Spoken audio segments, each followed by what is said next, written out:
Mas são discussões que ficam fechadas, ela está aberta. O que aconteceu aqui? Está dizendo que vai. Ah, não, é porque voltou a gravação. Daí ele falou que a Ah, tá, gravação entendi. está Continua então, né? Sim, pode continuar. Então, como um eixo transversal e tal. Então, assim, a inclusão da IA no currículo, ela não deve ser vista como um consenso técnico, mas como uma escolha pedagógica e política que define projetos de educação e sociedade. E, felizmente, isso já está acontecendo. Então, os processos de ensino e aprendizagem e as práticas escolares, em vez de propor componentes curriculares fechados, ele deve focar em como a IA se articula com esses processos de ensino-aprendizagem já existentes e que estão sendo já utilizados na prática pedagógica. O planejamento pedagógico docente, ele relata que ganha tempo a usar a IA para estruturar os seus planos de aula, nunca esquecendo daquele conceito de humanocentrismo que eles trazem lá atrás, né? Mas teme independência, porque precisa ser feita análise, precisa trazer o material para poder discutir. A produção de materiais permite que essa geração da a IA faça a geração de conteúdos multimodais, mas levanta muito debate sobre direitos autorais e originalidade. Então, são discussões que estão assim ainda muito na tona, né? É a personalização da aprendizagem como promissora, mas limitada por desigualdade de infraestrutura e de letramento digital docente, que é uma realidade aqui no nosso país. Então, o ponto central é discutir por que sim ou por que não determinadas práticas são apropriadas, situando as escolhas na realidade escolar e no projeto de formação. E aí a gente entra, deixa eu mudar aqui a minha laminazinha para a questão, essa que eu já falei, aos processos, as práticas, produção. Eu vou passar para aqui para a governança agora. Estamos caminhando para o final, viu, pessoal? Então, a governança da inteligência artificial em educação, ela requer políticas institucionais claras. E é uma coisa que hoje o Ministério da Educação, ele tem feito, tem criado grupos de trabalho, a gente participa de alguns, assim, nesse sentido de estar discutindo de que forma que essa inserção tem que ser feita.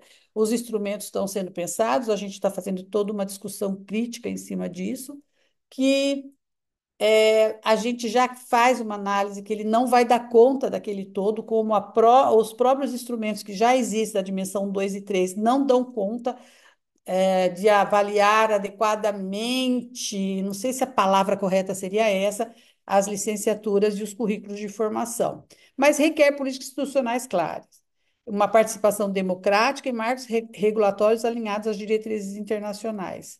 Fundamental assegurar formação continuada para os docentes e gestores, participação das comunidades escolares, nas decisões sobre a adoção da IA, a sustentabilidade socioambiental, dado o alto consumo energético dos modelos de IA, e a equidade, evitando que a tecnologia amplifique desigualdades educacionais. Então, nesse sentido, a IA deve ser discutida à luz dos objetivos sustentáveis, em especial o ODS 4, que fala de educação de qualidade, da educação de qualidade.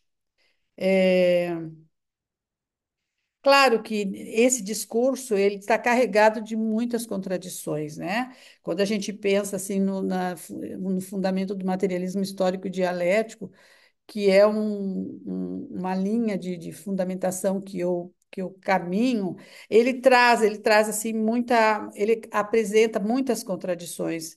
Eu não sei se daria tempo de apresentar elas aqui, porque ele vai trazer que, por um lado, ela amplia a autonomia docente, né? Mas, por outro lado, ela intensifica a dependência tecnológica e ela fragiliza daí a capacidade do professor de utilizar ela de forma crítica ou automatizada. Então, ela tem condições de democratizar, ela dá oportunidade de aprendizagem, ela oferece recursos personalizados, mas ela pode ser tanto inclusiva quanto exclusiva, dependendo de como ela está sendo utilizada ou da infraestrutura, enfim. Então, a desigualdade estrutural, que é exatamente isso, é uma contradição, porque falta infraestrutura digital em muitas escolas, e em outras tem. Então, é uma contradição que ela precisa ser pensada, porque nas escolas públicas temos falta disso, em outras escolas a gente tem abundância isso. E a outra contradição, ainda que se torne evidente no currículo de formação docente, é que cursos que já experimentaram a inserção da IA como eixo transversal discute essas práticas pedagógicas. Mas também há programas em que o tema é ausente ou tratado apenas de modo instrumental. Isso é uma realidade. Então, essa simetria, ela revela tensões epistemológicas. Afinal, formar professores para a era IA exige não apenas domínio técnico, mas formação crítica, capaz de problematizar o lugar da tecnologia na sociedade e na escola. E aí eu faço um viés e um recorte que dá para aprofundar, que de fato a gente já tem carregado isso na nossa formação, no nosso currículo, é, a questão da formação crítica, né? Assim, é uma ponto de interrogação bem grande.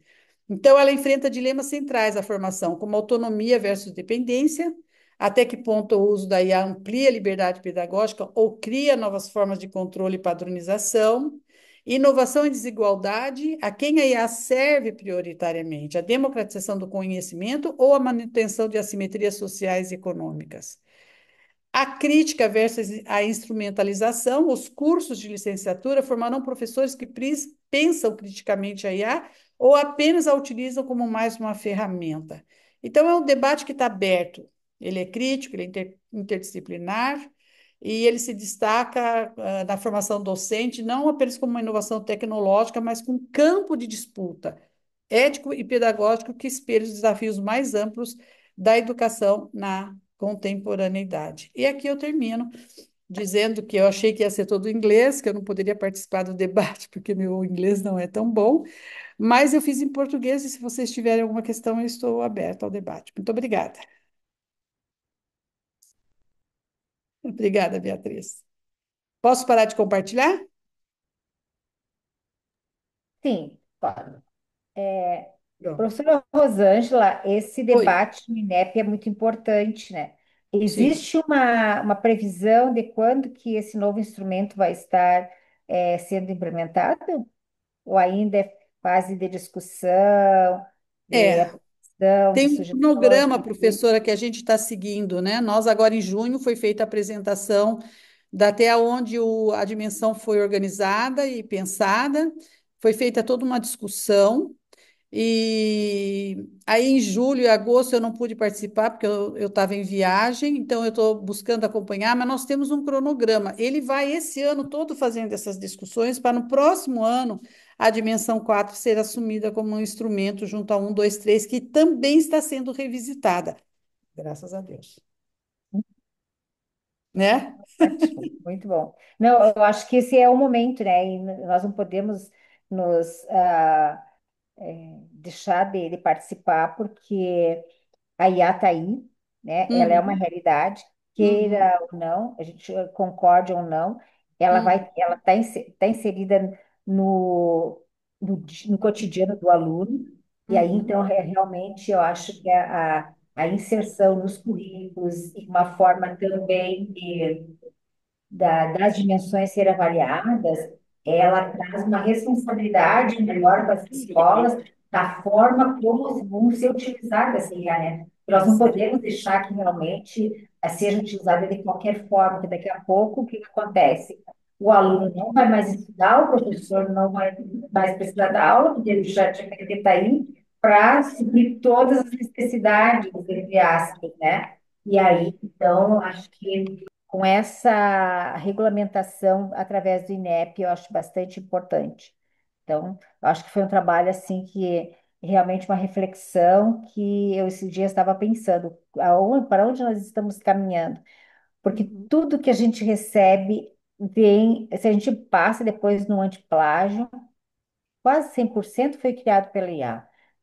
Então, as pessoas não estão utilizando IA para ajudá-la em uma organização, às vezes numa apresentação, ou a mesma organização do pensamento, mas estão utilizando como um elemento que está trazendo o conteúdo de forma primária mesmo, né? Então, daqui a pouco eu fico pensando assim, será que vai precisar professor? Será que vai precisar pesquisador?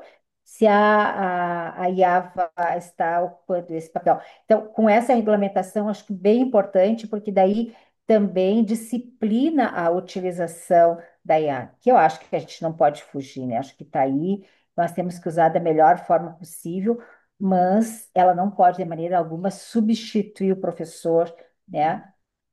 Quer dizer, na realidade, não pode substituir o humano, penso eu. Não Uhum. sei É. se a senhora É bem concorda. isso, é aquele conceito, não, é o conceito que a gente trouxe ali do manocentrismo, que está sendo discutido não só aqui no Brasil, mas como na Europa e em outros países, né? Que a máquina, ela é prescinde do humano. É o humano quem tem que trazer as Uhum, ideias, que tem que exatamente, trazer a crítica e que tem que, né? Não é simplesmente usar.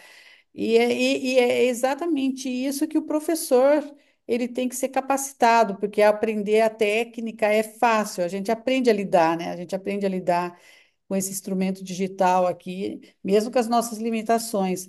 Mas e aí? Tem que fazer uma análise crítica, né? tem. Então, eu acho que é. E o grande pano de fundo, professora, de verdade, eu penso que ainda é uma coisa que eu sempre falo muito lá para meus colegas lá do INEP é a formação docente. Nossa formação tem que ser revisitada, mas Tem. passou de urgente.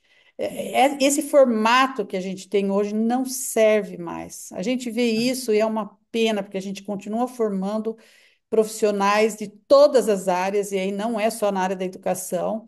Claro que há algumas exceções, assim como no uso da IA, né? Há instituições que já estão pensando, mas como há uma exigência legal, curricular muito forte, é, é, a formação ainda do professor deixa a desejar em muitos outros quesitos. É ele que tem que Precisa, ser revisitado. precisa ser revisitado, precisa É, ser atualizado, né? O professor é, precisa estar em atualização contínua.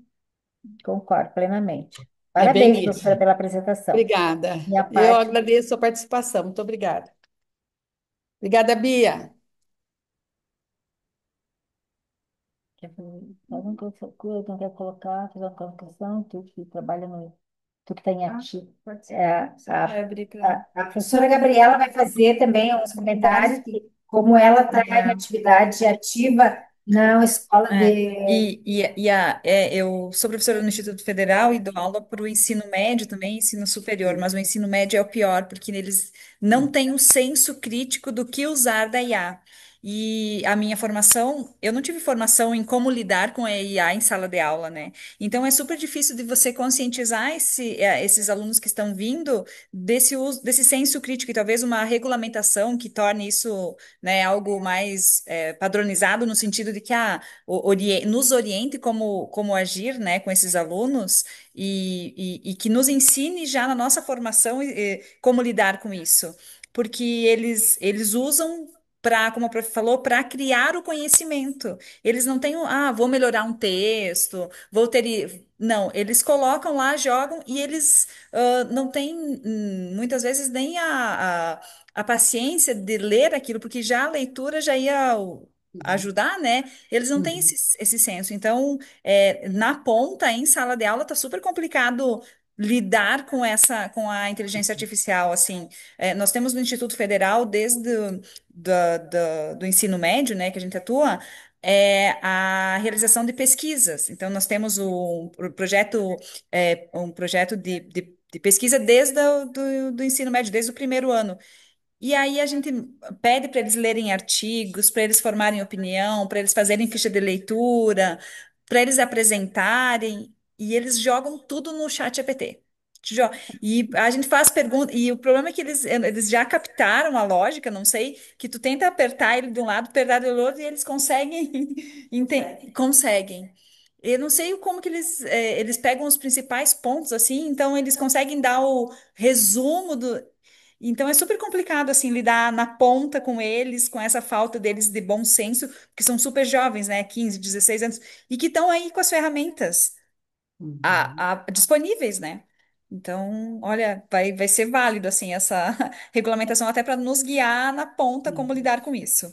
E é assim, né, professora? Fiquei encantada agora com a sua fala, sabe? Porque é, isso é a realidade nossa, né? Eu não sei se o instrumento vai dar conta disso, sabe? Não cria muita expectativa, porque o instrumento ele vem avaliar a formação do professor, antes dele chegar nessa prática que tu já chegou.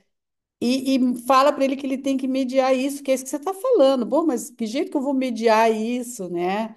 É, E aí é que eu falo, junto com a fala da professora Maria Emília, que o nosso problema, antes até de ser a IA e como mediar a IA, é a nossa formação, onde é que estão os nossos fundamentos? Porque, veja, quando você fala de fazer mediação com esse aluno, assim, se você pegar os conceitos básicos de que trata aquele tema que você está trazendo, sem falar para o aluno e perguntar em cima dos conceitos básicos que ele ainda não trouxe da IA, ele não vai saber falar. Então, assim, esse fundamento às vezes falta para nós, professores, né? A gente se vê numa dessas, às vezes, de saia curta, que nem você falou, você pergunta, ele rebate, você pergunta, ele rebate, mas ele erra. E é aí é que entra o professor. Às vezes ele traz conceitos misturados. Eu estou fazendo muita experiência com relação a isso. Claro que ele vai se aprimorando, sabe? É uma ferramenta assim fantástica, vai se aprimorando.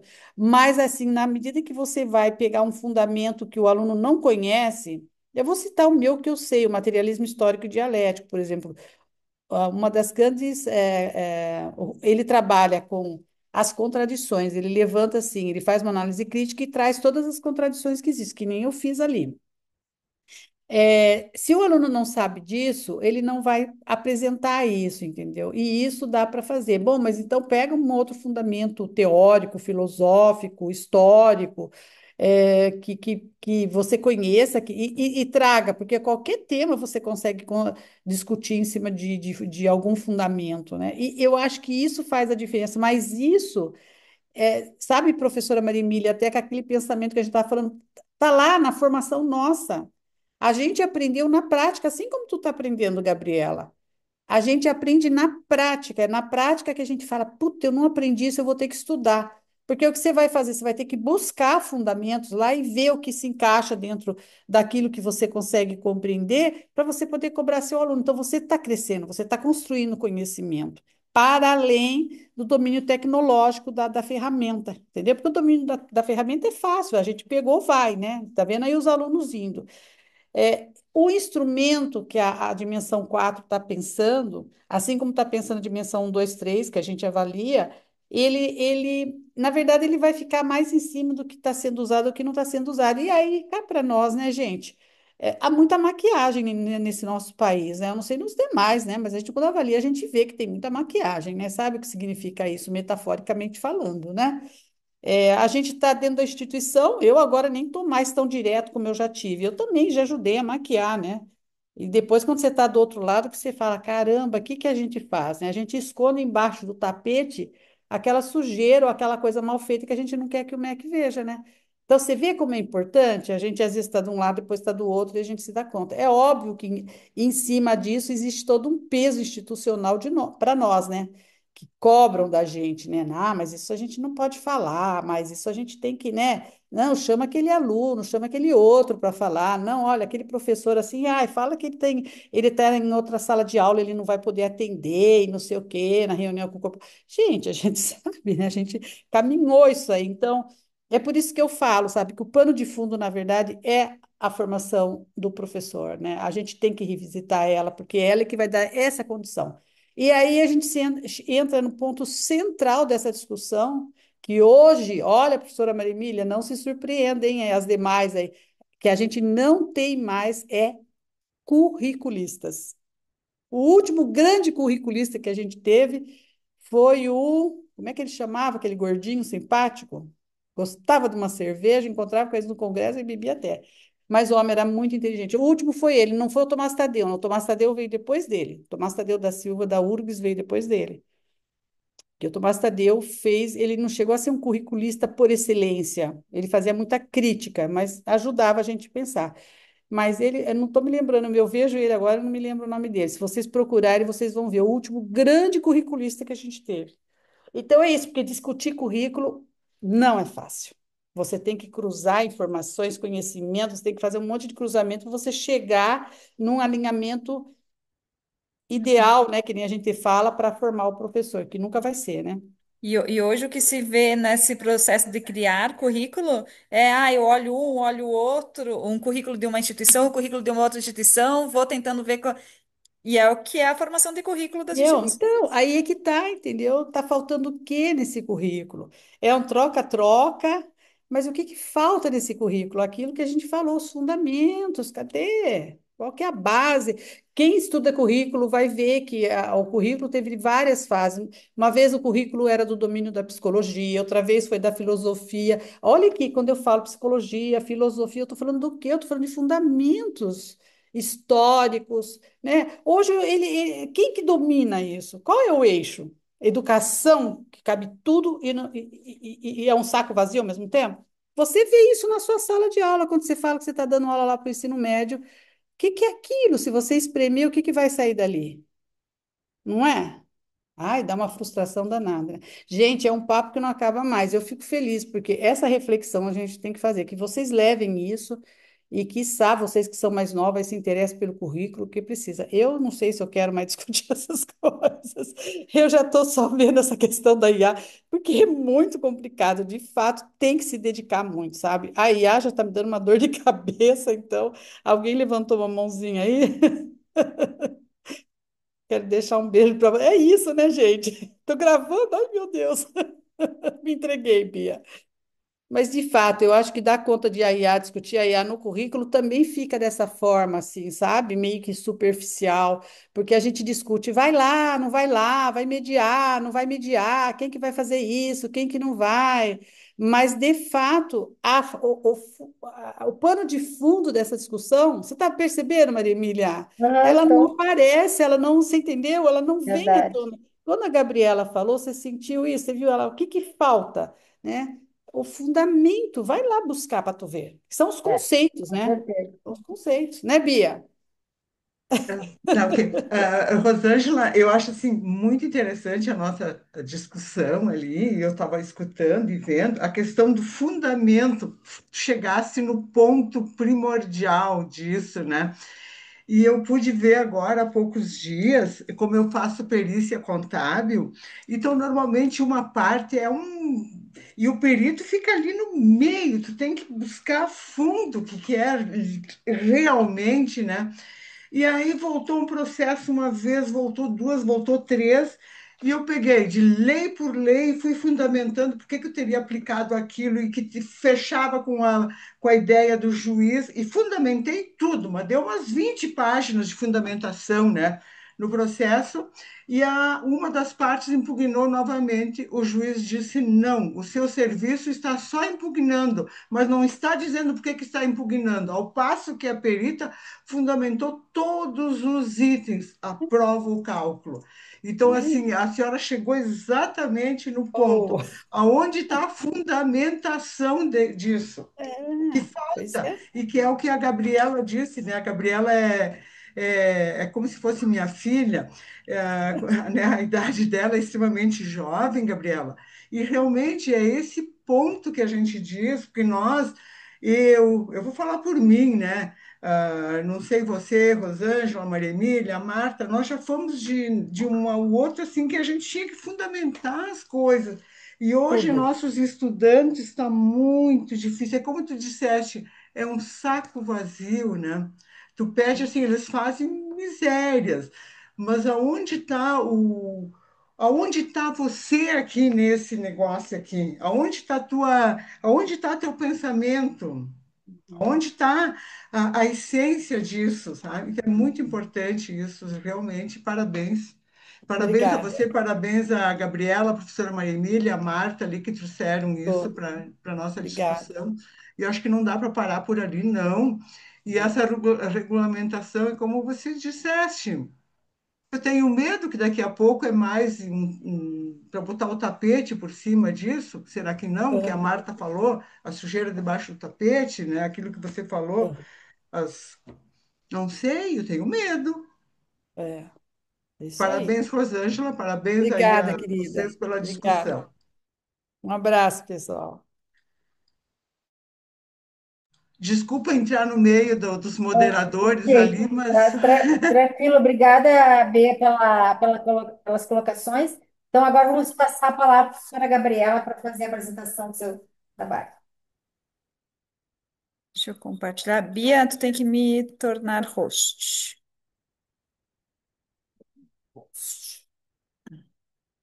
Acho que Devolve, estou com o microfone Rosângela. aberto. Rosângela. Oi, eu posso ser, pode tirar. Eu já saí, é. Tem, acho que a Bia só tem que me. Eu tô sem o. Eu Ah, eu não acho que é tô. tu, Rosângela, que tem que me tornar host agora, então. Eu que tenho que É, te tornar? Isso, tu que tem que me tornar host. Meu Deus, vamos ver. Clica aqui em participantes e depois. Ah, sim, aqui é. Isso, aí vai no meu nome e tem alguma coisa meio. Ah, acho que make Gabriela, host. é make co-host. tornar anfitrião, é isso, né? Isso, tornar anfitrião. É que no meu aqui é isso aí. Então foi. Tá. E Eu só aí? posso tirar aqui que eu tiro a minha concentração. Aqui. Função, só. Isso. Aí. Deixa eu compartilhar.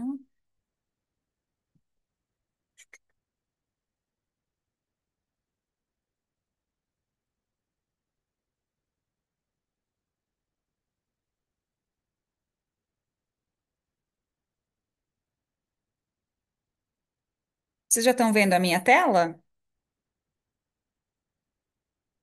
Bom, então eu vou apresentar um estudo. Só um pouquinho, gente, que eu vou tirar aqui um. Deixa eu ver se tá. Nós estamos todas na mesma sala e aí eu fico me ouvindo. Aqui. Agora vai. Bom, então esse estudo é um estudo que foi desenvolvido por um aluno do curso de Tecnologia em Processos Gerenciais aqui no Instituto Federal. É um estudo de trabalho de conclusão de curso. E aí a motivação desse aluno, né, para fazer esse estudo é porque ele queria saber o que que fazia as empresas ficarem em Vacaria ou se instalarem em Vacaria, pensando estrategicamente, né? Então, o estudo tem como título o título é Determinantes da localização de empresas em cidades de médio porte, um estudo de caso em Vacaria. Então, foi desenvolvido por Wilson, e orientado por mim. Rosângela, você está com a mão levantada, não sei se tu quer fazer alguma pergunta, alguma colocação? Não? Ah, tá. Então, Não, eu já vou acabei continuar. de tirar. É, É. é que ele tem a mãozinha levantada. Então, o que que acontece? Quando a gente fala de um local para as empresas se localizarem, né, ou para as empresas se instalarem, é muito mais do que uma decisão única ou com um único critério de decisão, né? E essa localização ela deve ser vista como uma parte estratégica da empresa, porque isso vai influenciar diretamente na sua competitividade, na sua sustentabilidade a longo prazo.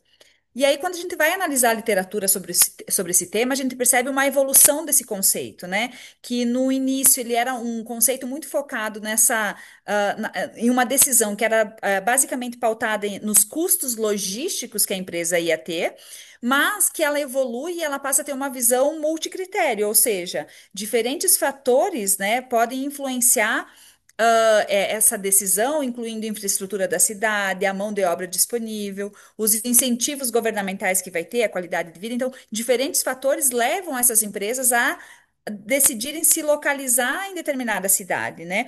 E o fato de a empresa não pensar essa localização de forma estratégica pode comprometer a sua operação, pode comprometer a sua competitividade, porque pode gerar aumento dos custos logísticos, pode se distanciar de fornecedores ou clientes potenciais ou até mesmo comprometer a sua reputação junto de parceiros ou investidores, né? Então, por isso da importância de se pensar nesses elementos, inclusive considerando o valor do território em si. Né, o quanto é a percepção de valor que vai muito além também dos critérios tangíveis, né? Mas também a questão da identidade daquele território, se condiz com a cultura da empresa. Então, todos esses fatores, eles devem ser levados em consideração. E aí, a partir disso, né, a gente tem percebido que nos últimos anos tem se havido um deslocamento das empresas que saem dos grandes centros urbanos para se localizarem em cidades médias, né? Como o seu ponto de destino. Saem dos grandes centros e passam a instalar suas empresas nessas cidades menores. E nesse cenário se insere a cidade de Vacaria, que é uma cidade de médio porte, né, e que tem atraído os novos investimentos. Então, a partir disso, surge a questão de pesquisa, que é quais são os fatores estratégicos que influenciam a escolha de localização de empresas em Vacaria. O objetivo, então, é identificar e analisar quais são esses fatores, né, que influenciaram na decisão de localização das empresas. E a partir disso gera um avanço teórico, né, porque mostra as decisões locacionais em cidades médias e também serve como subsídio para políticas públicas nas próprias cidades, né, porque dá indícios de elementos ou que podem ser potencializados por políticas públicas ou lacunas que podem ser trabalhadas para melhorar a atratividade das cidades, né? E aí, considerando esses elementos, então, o referencial teórico que pauta essa pesquisa é que o conceito de localização estratégica ele deve ir além das ideias só de custos logísticos em si, né? Mas tem toda uma questão econômica, logística, institucional, de governamental que dá suporte para essas empresas. E aí a literatura mostra que, né, se for considerar esses fatores, é preciso levar alguns elementos se sobressaem. Então, a mão de obra precisa ser analisada, proximidade de fornecedores e mercados consumidores também deve ser um ponto que as empresas devem considerar, a infraestrutura logística da cidade, né, considerando que essa empresa tem que distribuir os seus produtos, então esses elementos devem ser considerados, considerar também os custos operacionais que vão estar envolvidos. Incentivos públicos e ambiente institucional. Então, esses diferentes fatores são trazidos na literatura como elementos que devem ser analisados pelas empresas. Então, a partir desses elementos que a gente fez o estudo aqui, considerando a cidade de Vacaria. Metodologicamente falando, então, utiliza uma abordagem qualitativa e exploratória, usando o estudo de caso na cidade, considerando como caso a cidade de Vacaria. Para isso, foram entrevistadas 6 empresas de diferentes setores, né, de pavimentação, resíduos, terraplanagem, concretos, estruturas metálicas. Então, diferentes instituições são competitivas na cidade, que têm uma importância na cidade também. Foi feita entrevistas em profundidade com esses gestores, com os gestores dessas empresas, e a partir dos dados coletados foi feita uma análise de conteúdo. Então, falando um pouquinho só sobre Vacaria, né, é uma cidade de médio porte, tem 66 mil habitantes, de acordo com o último dado do IBGE, e ela acaba sendo um polo regional porque ela fica localizada bem no entroncamento de duas grandes rodovias do estado, a rodovia BR-116 e a BR-285, então ela acaba sendo cortada por duas importantes rodovias. Dos setores econômicos, ela é multissetores, né? Porque o agroindustrial se destaca na cidade, mas também tem um polo madeireiro importante, a construção civil tem crescido também, e serviços e logísticas, né? Serviços e também logística, né? Empresas de transporte também são importantes no faturamento e na economia da cidade.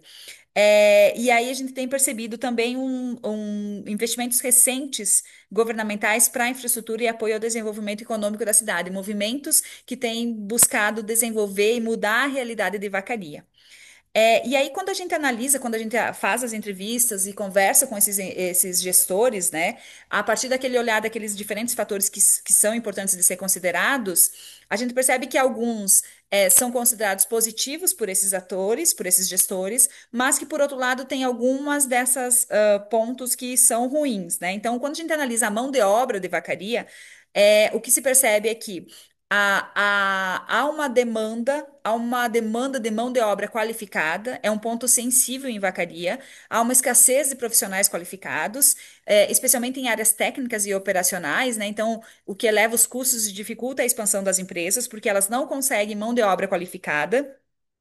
E esse não é um dos fatores principais para a atração das empresas, então, que é um dos pontos negativos quando as empresas vão se instalar em Vacaria, porque elas precisam de mão de obra e a mão de obra é pouca e é dividida com o setor do agro. Então, o agro ele paga melhor do que as empresas que têm a longo prazo. Então, na época da colheita da maçã, que aqui é muito forte, mesmo pessoas que estão trabalhando, eles acabam pedindo demissão, indo trabalhar em outra, na colheita da maçã, né? Então, eles estão nas empresas e acabam pedindo demissão para ir trabalhar na colheita da maçã, porque o retorno financeiro é maior, porque é um curto período e o salário melhor. Então, esse é um ponto sensível em vacaria.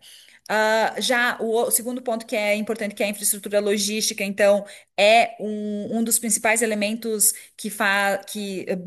benéficos, né, para a cidade, porque como ela tem acesso ao estado, né, a outros estados como Santa Catarina, então é uma cidade muito próxima da divisa com outros estados, então isso é um ponto positivo, porque dá acesso a essas empresas diferentes mercados, não só do estado, mas também de outros estados, como é o caso de Santa Catarina. Então, o fato de estar nesse entroncamento e nesse acesso para essas importantes vias, então é um ponto muito positivo e que foi relatado pelas empresas como um dos principais fatores que influenciaram na decisão de se localizar aqui.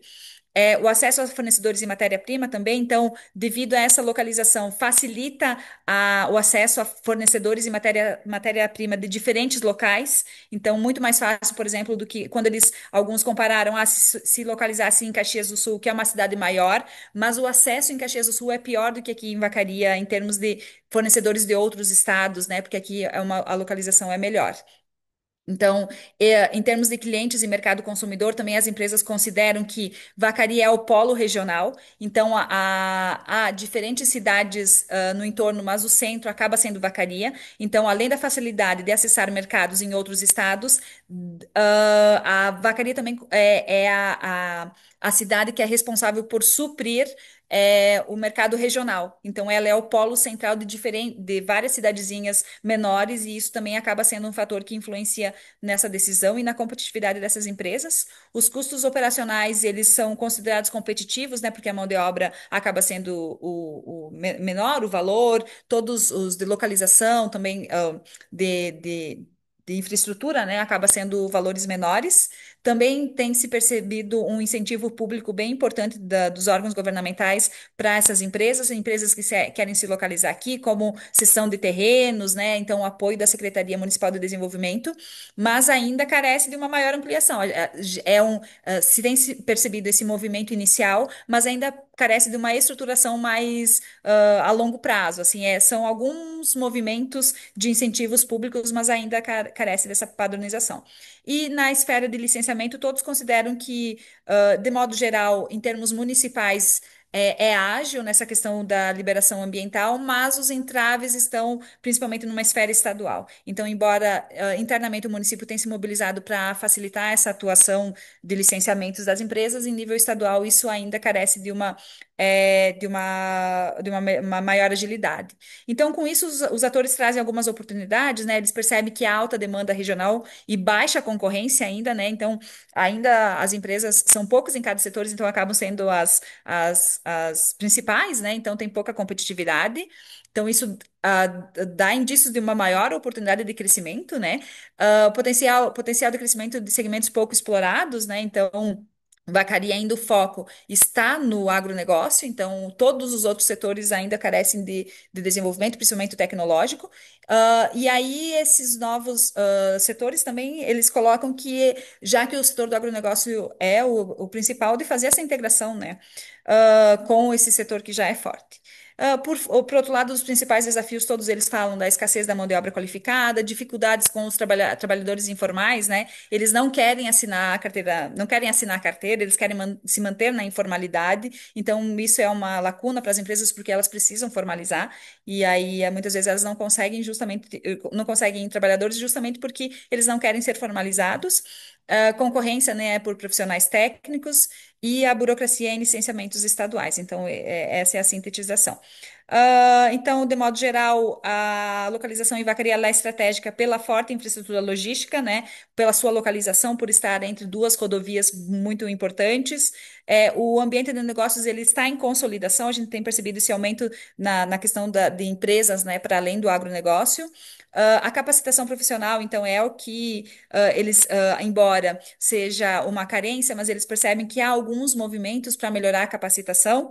E o que se recomenda, então, é que políticas públicas de qualificação para apoiar essa capacitação, né? Acesso regional e custos competitivos. E os desafios, então, buscar uma desburocratização estadual, parcerias com instituições de ensino para melhorar essa qualificação e também estruturação de políticas de atração empresarial que incentive, né? Que fomente esse ecossistema de uma forma mais ampla. De modo geral, era isso. Aqui seguem algumas das referências utilizadas no estudo, e muito obrigada.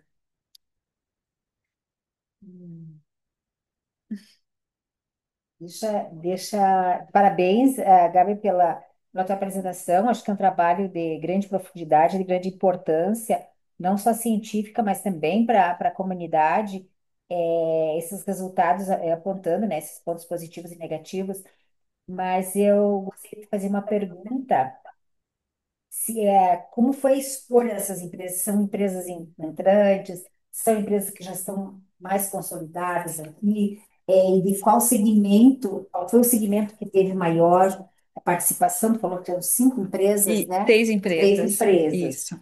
Porque, por exemplo, as da maçã a gente sabe que são empresas consolidadas. Mas eu, como fazia muito tempo que eu não vinha à vacaria, eu pude perceber um desenvolvimento, inclusive as estradas, construção de um elevado ali, Um né, um viaduto. viaduto. Então, isso tudo é realmente para melhorar a infraestrutura e para o escoamento da produção, isso vai facilitar bastante, né? Uns anos atrás, que realmente era só a maçã, maçã, maçã, mas a gente vê que a cidade, ela era muito assim, fazendo uma retrospectiva de 20 anos atrás, a cidade cresceu muito, e cresceu em função de quê? Em função das instituições de ensino, né? Principalmente o IFES, que se instalou aqui, tem outras instituições que estão instaladas. Então, a gente observa que aonde há a instalação de instituições de ensino, aquele município cresce. Por que será? Essa é a minha pergunta. De por que que é eu obviamente quando tem Eu preparo de mão de obra, é, aí não isso também chama mais é atenção e capta mais isso. empresas? Eu acho que o primeiro ponto é porque eles viam que aqui só tinha agro.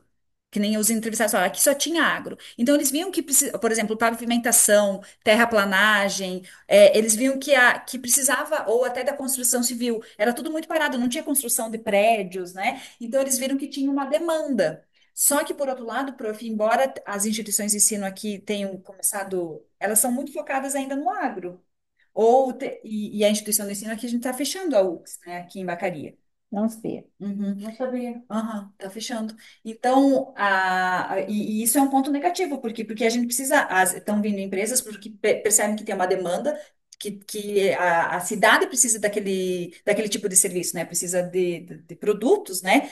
Mas, por outro lado, eles não estão conseguindo mão de obra. Não estão conseguindo mão de obra qualificada. Então, há esse contrassenso, né? A gente sabe que as instituições de ensino desenvolvem as cidades, mas aqui em Vacaria ela está se desenvolvendo, as instituições de ensino não estão acompanhando esse desenvolvimento. E será que não seria mais um ensino técnico que as universidades, Talvez as deveria empresas oferecer. estão. O ensino oferecido pelas instituições de ensino aqui não estão compatíveis com o que a demanda do mercado está exigindo. Pois é. Prof, eu não sei responder a pergunta diretamente, né? Mas a gente está com carência de mão de obra qualificada técnica, aliada às demandas do território, às demandas da cidade, e que não estão conseguindo suprir. E posso fazer Uhum, claro, claro, claro. Quer abrir o teu microfone que eles conseguem escutar? Eu abri, Ah, tá. tá aberto, né? Tá. Gabi, então agora não seria um nicho o Instituto promover, Uhum. abrir, né, cursos Alinhados, técnicos, É. sabe, ter mais prática e que fosse dar esse conhecimento para as outras Uhum, áreas, uhum, né? A gente percebeu esse crescimento aqui, né? E que é importante, uhum, e a gente tem o conhecimento da mão de obra não qualificada, uhum, né? uhum, Então, quando menciona ali na pesquisa o alto custo, né?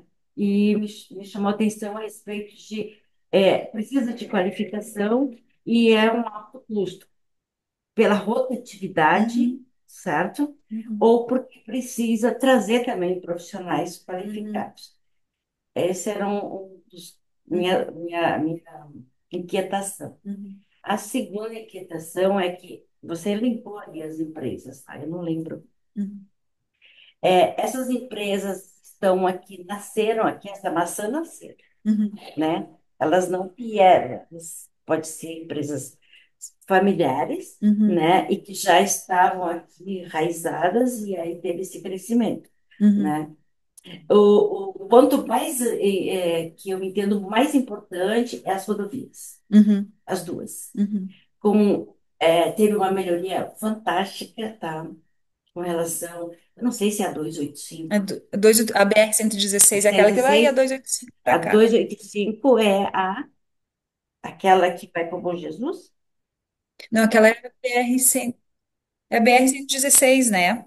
Enfim, eu conheci uma A que outra vai para Bom Jesus e a para 285, que é a que chegar em vem de Araranguá, né? Passo Saindo Fundo, fora Lagoa Tá, da. Beatriz, tu Vermelha. tá no mudo. É. Então, eu percebi ela toda asfaltada, Uhum, que eu já conhecia antes que não, certo? uhum, Então, ela te dá um outro caminho lindo, maravilhoso também, que é uma serra, e que é parte turística, uhum, ok? E também você vai se direcionar a 101. A uhum, 101, ela vai para onde? O Porto, uhum, uhum. entendeu? Que é Itajaí. Vem Sim, Florianópolis, aí tudo. vem a Balneário Camboriú, Uhum. Itajaí, que é o A Porto. BR-285 essa daqui que vai para Santa Catarina aqui, e a BR, a 116 e a 285 é a que vai para Lagoa, Ah, tá. Então, não. Então, é essa a outra 116. que passa atrás ali da universidade, da UFES, Isso. e aí ali que é Bom Jesus e vai embora, assim, Uhum. toda ela uma Toda asfaltada, beleza, né? Uhum. asfaltada, linda, linda, Uhum. linda, linda, sabe? É. Que também busca a parte turística, Sim, né? que é um gargalo de vacaria, assim, Isso. porque tem potencial, né? Tem vários estudos que mostram o potencial de vacaria para o turismo, mas ainda internamente não é algo que se apropriado pelas próprias, por exemplo, eles têm as próprias plantações de maçã, a gente vai lá para outros países, eles levam nas plantações, levam nas fábricas, e aqui isso eles não se apropriam, nem os pequenos frutos, que também é algo, né? Então falta essa apropriação de outros segmentos além dos tradicionais. Do turismo, né? Do turismo, Da da maçã, maçã, o turismo do do agro agro, do agro. mas ainda isso está bem engatinhando, bem incipiente.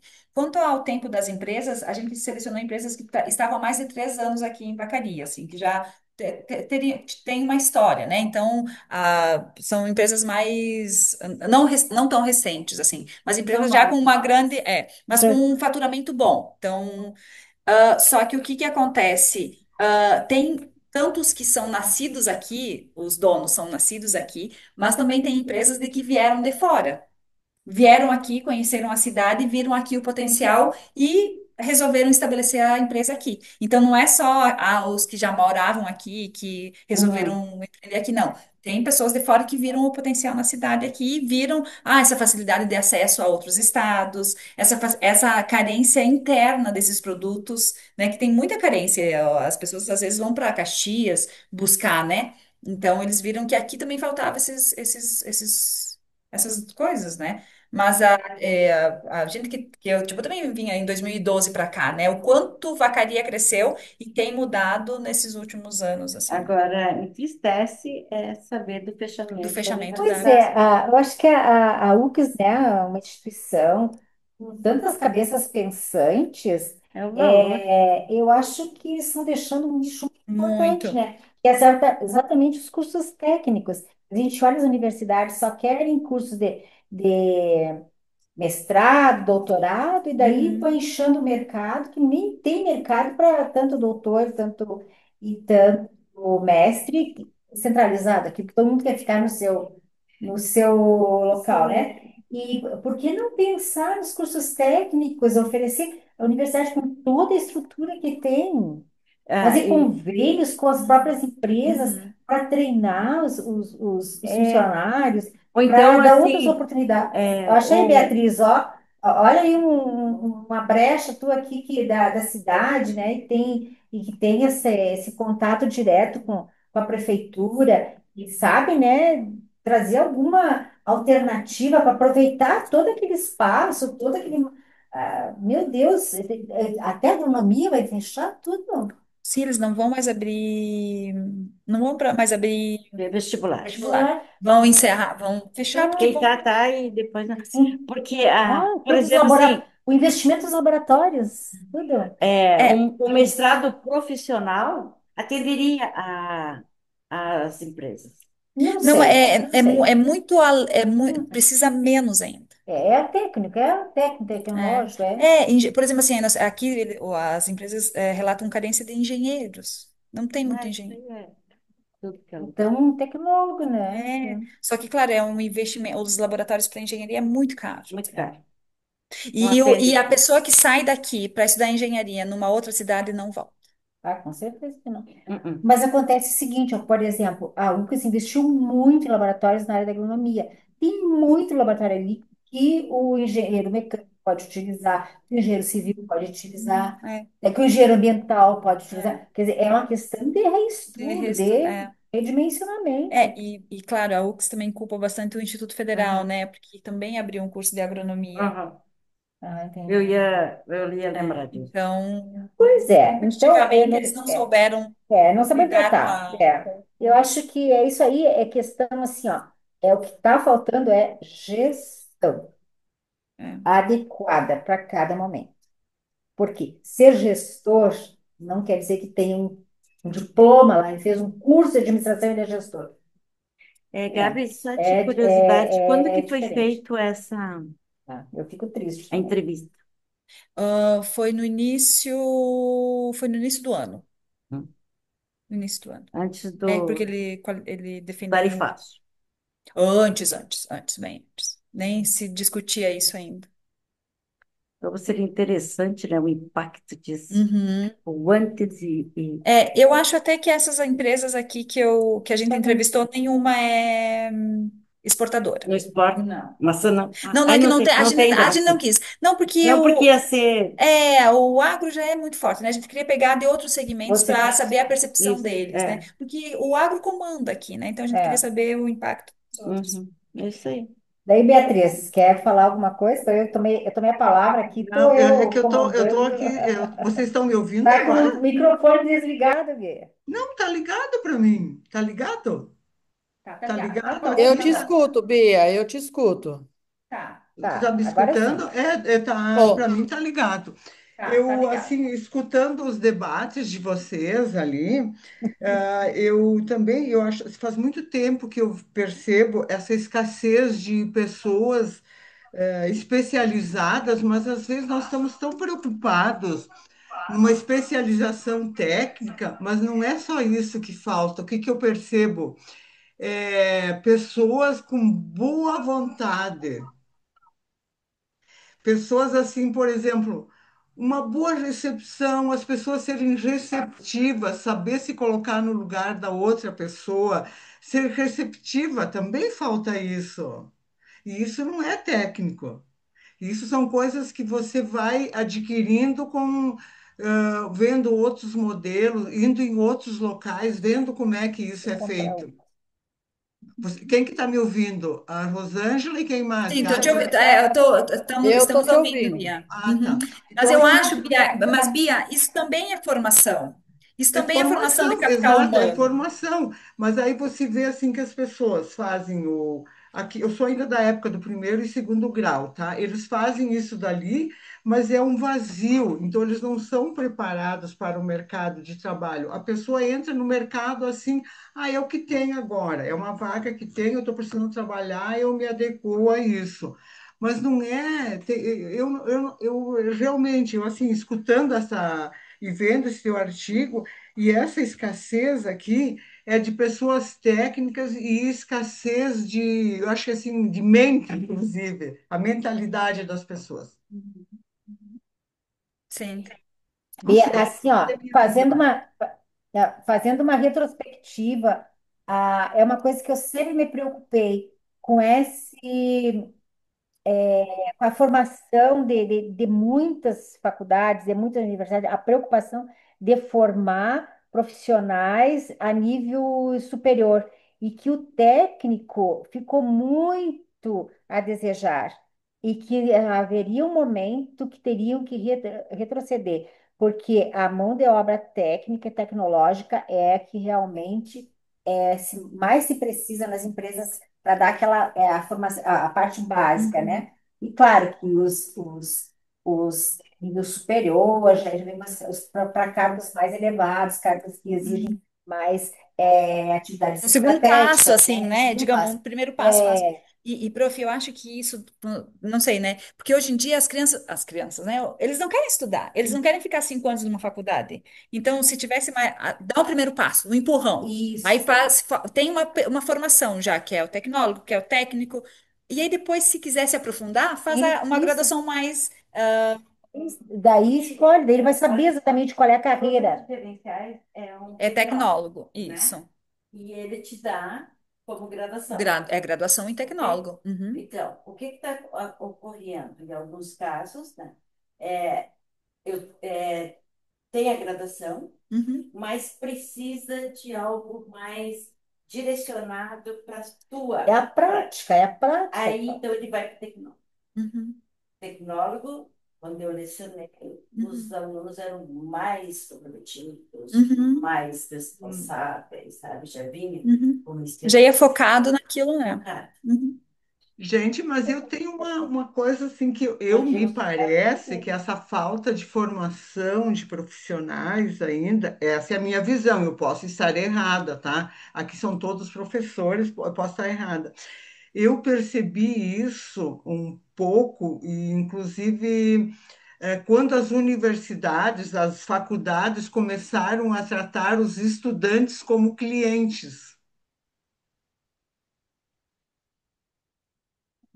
E aí você não está preocupado na formação deles, e sim na manutenção do cliente. Mas E professora aí, Rosângela, o que que os estudantes dizem hoje? Professora, eu não estou preocupado em saber em saber o conteúdo. Eu estou preocupado que eu quero acabar o curso e tendo o diploma, porque o que interessa nas empresas eu tenho que ter uma formação de curso superior. E aí? é, Eu acho que isso tem a é ver, bem complicado. eu acho que isso tem a Vamos ver ouvir com a professora Não, Rosângela. eu ia dizer que eu estava ouvindo a professora Gabriela falar de novo, né? É bom, a gente retoma conhecimentos lá adormecidos. É, isso aí tem a ver com o processo histórico, né, da formação do sujeito no nosso país. A gente já teve altos e baixos de formação técnica, ela está falando de formação técnica, né? Então, de quando que começa? Lá no século XIX, no século XX ainda, né? Criadas escolas, vem com tudo. Depois, na era Vargas, que já entra na década de 30, 40, que se criam os institutos federais, que era para quê? Para ter as escolas técnicas federais, né? E ele estava sendo valorizado por quê? Porque a gente estava num desenvolvimento econômico e começava a industrialização no nosso país. Então, você veja que uma coisa é refém da outra, ela vem caminhando. Aí tem o decreto, que é a reforma Capanema, né? Que vai falar da lei 4.073 de 42, que organiza o ensino industrial e comercial. Aí, já na década de 50 e 60, a questão industrial ela expande no nosso país, então ela se consolida essas escolas técnicas, tanto federal, estadual, e ela começa a ser voltada para atender uma demanda reprimida que a gente tinha. Por exemplo, as empresas de montagem de carros começaram a vir para cá, Volkswagen, Ford, essas grandes, e não tinha mão de obra, que é o que vocês estão falando aí, não tem mão de obra. Então, o que que acontece? Mas é que então talvez, prof, essa industrialização dos está passando agora aqui. Tipo, porque durante Também, muito porque tempo isso foi que eu o estou falando para agronegócio, você, né? ela vai e ela volta. Depois você vê. Depois da 5692, ela faz o quê? Ela traz o ensino profissionalizante, obrigatório. Tinha que atender, porque nós tínhamos a questão econômica no país crescente e a gente precisava. Eu me lembro que a gente sempre falava assim: o sujeito teve que sair da enxada porque a gente tinha um país colonial, né? Teve que sair da enxada, do chão de terra, que nem vocês estão falando aí, para o lápis, para a caneta, para o papel, e disso, assim, dando saltos assim bem grandes, né? E disso para quê? Para a questão industrial, ou seja, lidar com peça, saber ler manual, saber movimentar, altos equipamentos tecnológicos, essas coisas todas. Então, conforme foi, aí a Constituição de 88 ela torna obrigatório esse ensino. Por quê? Porque precisava. Aí é criado os Cefetes, aí vem na década de 90 a reforma, e aí vai, entendeu? Então vai integrando, vai expandindo. E agora, daqui para frente, o que que a gente tem? A gente tem. É aquilo que a gente falava antes, Beatriz, que você estava falando da questão do humano, eu estava prestando atenção nisso, e da questão do que nós estamos formando, sabe? Quando a gente não. Claro, eu sempre vou voltar para o meu eixo central, né, gente? Que é a questão do fundamento e do currículo, de que forma que ele está sendo pensado. Porque nós estamos falando de currículo, vocês conseguem entender isso? Quando a gente fala de formação técnica, seja ensino médio, seja superior, nós estamos falando de currículo de formação. Então, assim, qual que é o debate que existe sobre isso, né? Ah, teve o Pronatec, que ampliava a educação profissional. O que que deu nisso? Você veja o que que foi criado agora nesse século? Os tecnólogos, que é o intermediário, porque como o técnico tinha sido colocado de lado, tanto que está sendo coisa feia, agrimensura, por exemplo, meu Deus, tinha que continuar, não vai continuar, porque não. Então, o que que eles fizeram? Agora tem o tecnólogo, que ele é uma variante entre aquela, como é que chama? O ensino de 4 anos da faculdade, o bacharelado, as licenciaturas, o tecnólogo. O sujeito com 1 ano e meio, 2 anos, ele se forma. A gente avalia muito esses cursos aí, 1 ano e meio, 2 anos. E está errado? Não, não está. Esses cursos todos estão vindo para suprir uma demanda que existe no nosso país, que é o que a Gabriela está apresentando aí. Nada mais do que isso. Ela está trazendo exatamente esse quadro e essa realidade. É isso, você entendeu? Então, bom, existe essa demanda, mas existe em vacaria. A hora que ela se estender a nível nacional, então ela passa a ser uma preocupação e vai haver formação para atender essa necessidade. É assim que funciona, né? É assim que a gente tem se estruturado. Então, esse resgate histórico ele é importante porque ele vai mostrando para a gente como que a São formação ciclos, nossa ela né? vai e não, e como que ela vai caminhando, né? É aquilo mesmo que um aluno uma vez falou para mim. Eu estava dando aula no curso de educação física, imagina, eu estava dando, a minha disciplina era aquela de legislação, ninguém quer, né? A parte mais chata. E eu sempre gostei desses desafios, porque começo de carreira se pega tudo, né, gente? E lá fui eu trabalhar, e eu tive que estudar, obviamente, eu tive que estudar. E eu me dei conta disso, e lá pelas tanto, o aluno da educação física falou assim: puxa vida, literalmente, a gente saiu da enxada para o papel, do papel para o tecnológico. E isso que ele estava falando isso há 20, 30 anos atrás, porque não vou nem falar, eu já me aposentei dessa fase.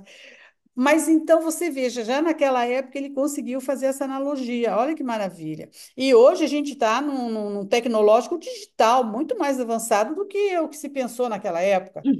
Não bastava ensinar o sujeito a ler e escrever, porque quando ele pegava na pá, ele não precisava saber ler e escrever.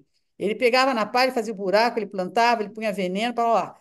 Quando precisou que ele fosse lá manejar ou fosse escrever para votar, porque daí vem a questão política, ele tinha que saber escrever, ele tinha que entender alguma coisa da vida dele. Bom, foi para lá, foi um avanço. E aí as empresas começaram a chegar, as indústrias vinham para cá, mão de obra baratíssima, por isso que vinham para cá, ganhavam terra, ganhavam espaço, aquela coisa toda que a gente sabe.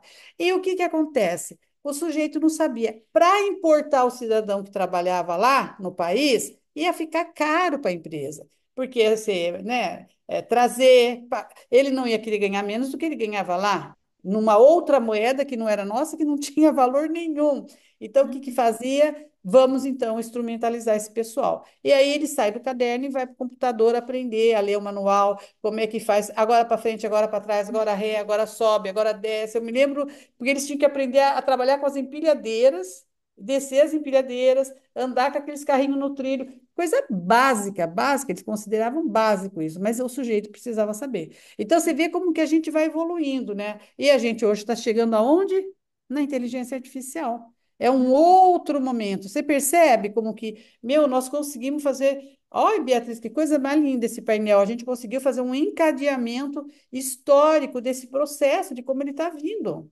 Eu só não entendi o da menina indiana, mas tudo bem. Nós Não, mas saímos do e fala analógico. justamente e fala justamente das desigualdades do ensino. Do ensino. Então, faz super sentido, assim. Exato, é uma Nós coisa saímos aqui, com caracteriza. exceção da Gabriela, do analógico para o digital, né?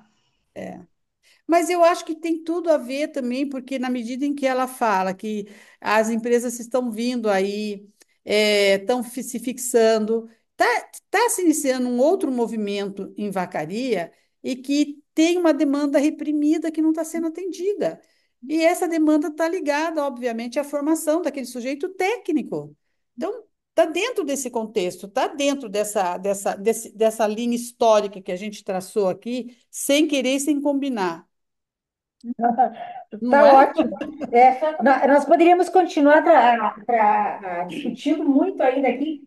Podemos falar, inclusive, na era do robô, né? Porque nós tivemos o robô, né, nas empresas. Então, tem isso. Então, foi da parte mecânica mesmo, passou para o robô e agora a parte da inteligência artificial, né?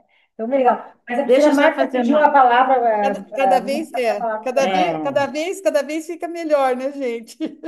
hum, é interessante, né, a gente comentar isso, dessa evolução, né, da enxada até a IA, né?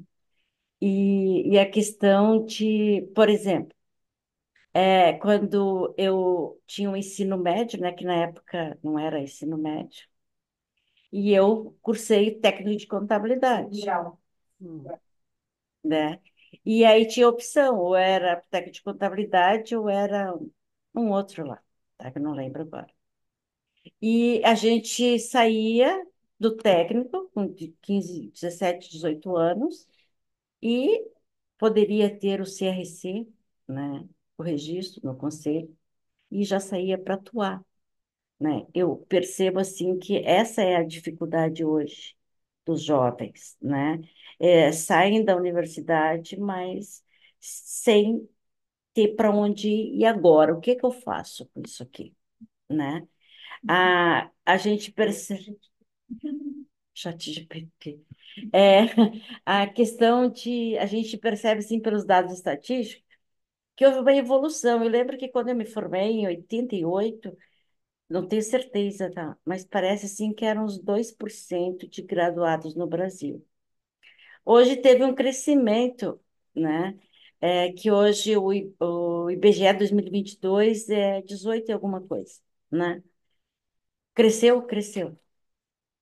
Mas eu creio, sem cientificidade, tá? Que entra o IAD, né?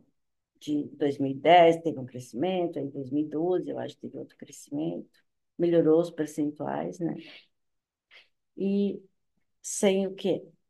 Sem nenhuma prática técnica, né? E aonde que estão buscando o técnico, a prática, né?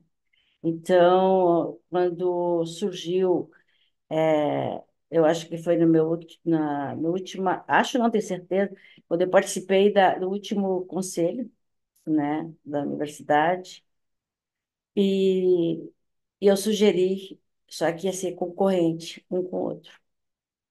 Tem o IAD de contábeis, tem o presencial de contábeis, mas os alunos estavam migrando do presencial para o EAD. E então eu sugeri que criasse um tecnólogo, mas que não fosse técnico de contabilidade, ok? Mas que tivesse um outro nome, né? Gerenciamento em contabilidade, mas que tivesse as disciplinas mais na prática, entende? Então, quando eu fui lecionar na universidade, quando o aluno que tinha o técnico, porque eu fui aluna de técnico e depois eu fui professora de técnico com os adolescentes, como você está hoje, entende? E quando eles chegavam no quinto semestre, que começava as dificuldades, a partir do quinto semestre, porque antes ele tinha base, não tinha IA, não tinha notebook, e era tudo manual. Então, hoje, se adaptar a essa IA, né, eles estão usando erradamente, né?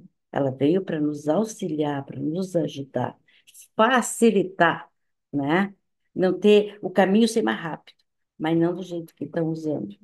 Hoje, eu já me questionei a respeito disso, hoje não estou em sala de aula, mas eu me questiono com relação, assim, o que que tu faria, Marta? Como que tu ia conseguir, sabe, atuar com o chat GPT, o Gemini ali, né, que eles estão fazendo, como tu diz, Gabi. Não, eles não estão solicitando que faça uma reestruturação, eles colocam o tema e pedem que venha, nem lê, né, nem formata, Uhum. né.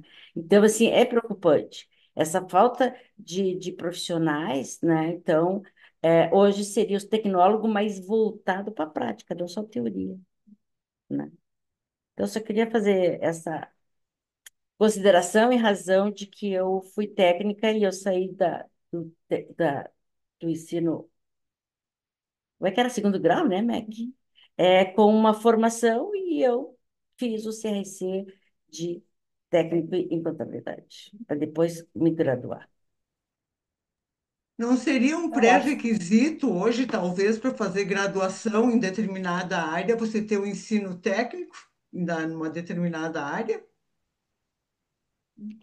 Não São sei vários, aí, professores, se é possível não, fazer são isso, vários né? pontos, né, que Ah, são vários pontos que a gente tem os que realmente currículos pensar. precisariam Como a professora mudar, né? Como a Rosângela bem colocou, professora. né, eras, né? Então, as eras sempre foram surgindo novos tipos, novas classificações de curso em função da demanda do mercado, na necessidade de uma forma geral até em termos da economia do próprio país.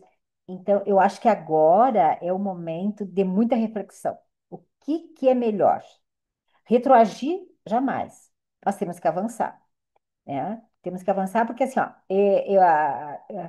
falando assim em experiência, eu vim lá, eu fiz escola normal, eu fiz técnico em contabilidade, eu fiz graduação, é, eu trabalhei no computador analógico, gravava nos CD, nos discos, a gente programava. Eu, quando fiz meu mestrado, a gente não usava esses programas prontos. Que são esses programas prontos? É inteligência, só que não se fala inteligência, não se falava inteligência artificial, mas eram sistemas especialistas. A gente trabalhava, gravava primeiro em cartão, ia no CPD, que tinha um andar todo que era a parte de processamento, que hoje uma maquininha de calcular faz. A coisa foi muito, evoluiu muito, muito, muito. Então, eu acho assim, não é hora de nós pensarmos assim, a gente tem que acompanhar. Eu, por exemplo, que estou com 72 anos, bem vividos, graças a Deus, e pretendo viver mais alguns anos, eu faço essa linha no tempo, quer dizer, tudo que a gente analisava e previa, por exemplo, eu lá na década de 70, quando eu terminei meu mestrado, eu ia para outros países, em congressos de automática, que se chamava, e aí mostravam, assim, faziam a projeção do que seria, e aí então se trabalhava com redes neurais, né, tentando fazer os neurônios artificiais, pensar o que era aquilo, já era um indicativo que no futuro teríamos um algo bem mais aprimorado, né? Porque o que é a IA? São programas computacionais que realmente captam tudo que é sinais. Então, realmente, mas é preocupante. Eu acho que a gente tem que estar no momento de fazer, vocês que são jovens, né? Vocês têm que fazer reflexão do como que vão continuar no mercado, como que vão atuar no mercado. Porque a gente tem que reinventar a cada dia, reinventar, reinventar. Os É, professores têm que ser. E é reinventar. assim, né, Maria Emília? Não tem ré, né? Que nem Eu você era falou, não tem contra. ré. Até a Beatriz bem sabe que nós tínhamos um grupo de estudo quando surgiu ali a IA. Eu era muito contra. Eu disse, mas pelo amor de Deus, hoje eu já não sou contra. Eu acho que a gente tem que usar ela como nossa aliada, né? Para nos O mesmo ajudar. processo com a EAD, né, gente? Quando veio a EAD, o que que aconteceu, né? Eu estava na universidade ainda. Meu, a gente tremeu nas bases. E agora? Será que nós vamos ter espaço? Como é que fica a questão do professor? Que é uma questão que a gente está colocando aqui. A IA É. vai acabar com o nosso espaço? Não, Não vai claro que precisar não. mais? Não. Nós vamos ter que nos reinventar, nós vamos ter que nos reestruturar, É, a formação vai ter que ser revisitada, mas nós vamos ter que continuar. com certeza. Exatamente por causa do conceito falado, humanocentrismo. Nós não podemos Isso. esquecer que a máquina, ela faz, na verdade, aquilo que a gente direciona ela a fazer. Por isso que eu falo, quando você chama, puxa o fundamento, se você não fizer isso, ela não vai te dar retorno, Com né? certeza, com Eu tenho certeza. feito algumas experiências e é isso. E o EAD foi a mesma coisa. A gente já vinha com essa questão da educação à distância desde a época da troca de cartinha lá, né? Quem que não lembra dos primeiros movimentos de formação lá, que era por correio, como é que chamava aquela É, formação é, maravilhosa que tinha? Quanta Pense gente não Brasil, como é que fazia? é? Era o, como é que chamava aquilo, gente? Eu não sei. Eu sei que Não tinha um era negócio TV Brasil. educativa. Por correspondência, Ensino por Por correspondência, é isso correspondência. aí. Então, eu me começa lembro. ali, depois vem a rádio educativa, depois. E aí o processo começa. E na questão da pandemia, aí o bicho pegou, né? Aí o bicho pegou. Aí a gente teve que, sabendo ou não sabendo, nós tivemos que atuar, e foi o que aconteceu. Muita Exatamente. deficiência, muita gente com formação ralíssima, porque não tinha, né? Muito aluno que não tinha condição de ser. De passar, estava passando, porque nem o professor sabia o que ele estava avaliando. É Exatamente. real isso, né, gente? Hoje a gente já tem uma IAD mais estruturada. Igual ainda a gente tem problemas, porque nós temos muita gente, viu, Maria Emília, que nem nós aqui, já sententona, com essa formação lá atrás, totalmente analógica, tendo É, que migrar para um digital. Meu, pensa, e essa criançada já nasce com o negocinho na mão, tem. vocês já viram? Criança Tá. cada vez mais novinha, com o tique-tique, tique-tique, aqueles dedinhos que corrige a gente até, não é? Então, imagina como é que a gente vai Vai competir com competir com essa gente. jeito. Ele já é digital, cara. É, ele é. Ainda analógico, você falou um dia, eu falei assim, gravador. Como assim gravador? O que que era o gravador? Aquele negócio quadrado, assim, tem diversos tamanhos, As né? lâminas, lembra Isso das era um lâminas? gravador? Como é que isso grava? Entendeu? Máquina Tá fotográfica não ótimo. existe mais, né, gente? A não ser a É, convencional, assim, né? Mas É assim, do verdade. dia a dia, não, deixa eu falar agora. Tá. Então, fala, Marta. vou dar a palavra para a Marta e depois da Marta nós vamos encerrar, vamos fazer um intervalo e depois nós retornamos. Só para fazer uma contribuição, né? A professora, todos estão preocupados aqui como utilizar essas ferramentas da IA, porque ela tem várias, e para nós transmitir o conhecimento e que isso não venha a termos problemas. Então, ela veio para nos ajudar, para nos auxiliar, mas eu acredito seriamente que vai ajudar e o professor responsável, comprometido, ele vai utilizar corretamente. Mas outro dia eu li um, que um processo, né, no cível, que a aluna estava buscando a restituição de uma determinada disciplina, de uma determinada instituição, que a professora, todo o material que foi disponibilizado para os alunos era do ChatGPT. Ainda citava o ChatGPT. E ela aprovou. E, inclusive, a prova.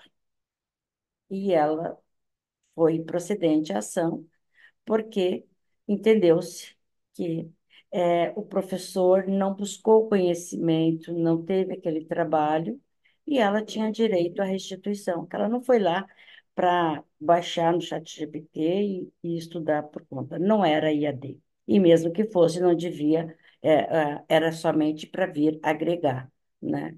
A mesma situação foi de um juiz que, mas sentou-lhe as críticas em um advogado, um procurador, em razão dele ter buscou no chat GPT e veio tudo da legislação e algumas leis já estavam ultrapassadas. Então, ele foi ao chat GPT e constatou que lá estava o texto. Então, ele disse que ele foi irresponsável, que ele não priorizou a atualidade, se ter a formação de pesquisa, prejudicou seu cliente, porque a defesa ficou deficiente em função de usar a legislação que já não estava mais sendo utilizada. Então, esses é preocupante, né? Era só isso. Então, mas aí, professora Marta, é aquela questão que a gente estava falando, né? O humano é que tem que fazer essa mediação. Não tem problema ele usar como ferramenta. Agora, ele não pode pegar ipsis literis, que nem a gente diz, né? Porque lá no próprio chat GPT vem escrito em letra bem pequenininha assim: olha, o GPT comete erros. Eu não lembro bem como é que é a história, cabe a você, ou que você verifique. Então, você não tem que pegar de lá e copiar, entendeu? O profissional que faz esse, seja do direito, contábil, sei lá, pedagogo, médico, o que for, se ele não fizer a interferência humana dele com o conhecimento que ele sabe, aí não é o problema do chat GPT nem do IA, é o problema da formação desse sujeito que é o que nós estamos assistindo hoje.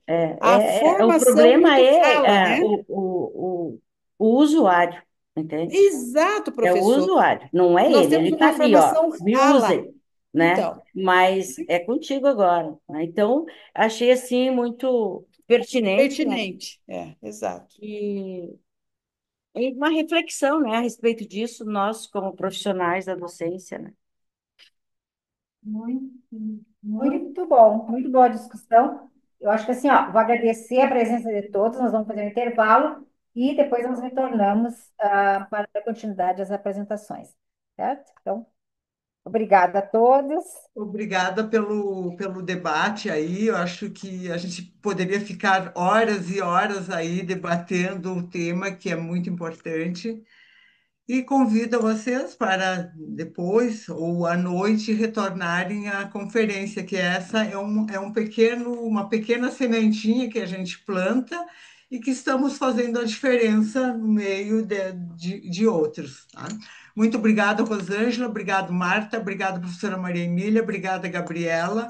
Um grande abraço, por Tchau, foi um enquanto. prazer. Até. Tchau. Tchau.